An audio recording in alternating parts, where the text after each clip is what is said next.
Oh, and I also forgotten to mention, everybody who is on a disability pension and a carer's pension, and I think job seeker people also get it as well, and pensioners and whatever, um, twice a year you get advance payments, okay? One advance payment's more than the other one.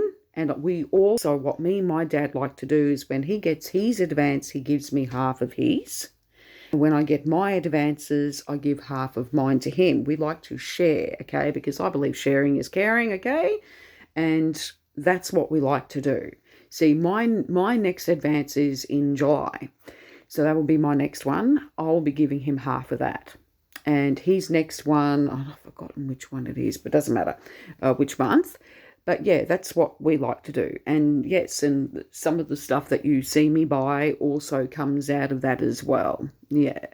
Out of one of our advances coming up soon, either mine or Chopper's, will be taking Chica to the vet for her to get her shots and to do an overall check on her eye because she's got this weird lesion that's starting on her eye. I think it's like a cyst or a thing that needs to be lanced. So we'll be taking her to the vet very soon. It's just that she has to wait just a tad little longer because I want to make sure we have the money first before I ring to make the appointment. And she's been to this dentist now all up 4 times. And yeah, she's already had the other 2 shots. She's just due for one more.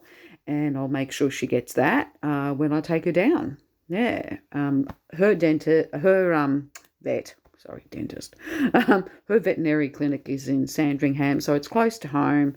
And yeah, I'll just get a taxi and, take her down there. And yeah, but I'll make sure I make the appointment first. And yeah. And also every April I pay her pet registration. And that's just under $30. And that's on, the 10th of April? Yeah. And I always make sure I pay that. Like as soon as the bill comes in, it always comes in 2 weeks beforehand. I pay it as soon as I get it. For some weird reason, I always seem to have the money there, ready to go. It's weird. The way I have things, done, budget-wise, everything just sails smoothly. But it does help to live with someone, okay?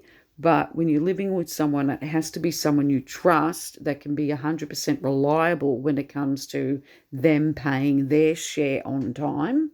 That's why in the future, and there will be a time where I'm going to be on my own and living on my own, completely on my own, there's no way I'm going to have anyone live with me because I don't trust anyone. I've heard the horror stories where in the beginning they pay their way on time and then all of a sudden, do you mind if I pay you next week? I won't tolerate that shit.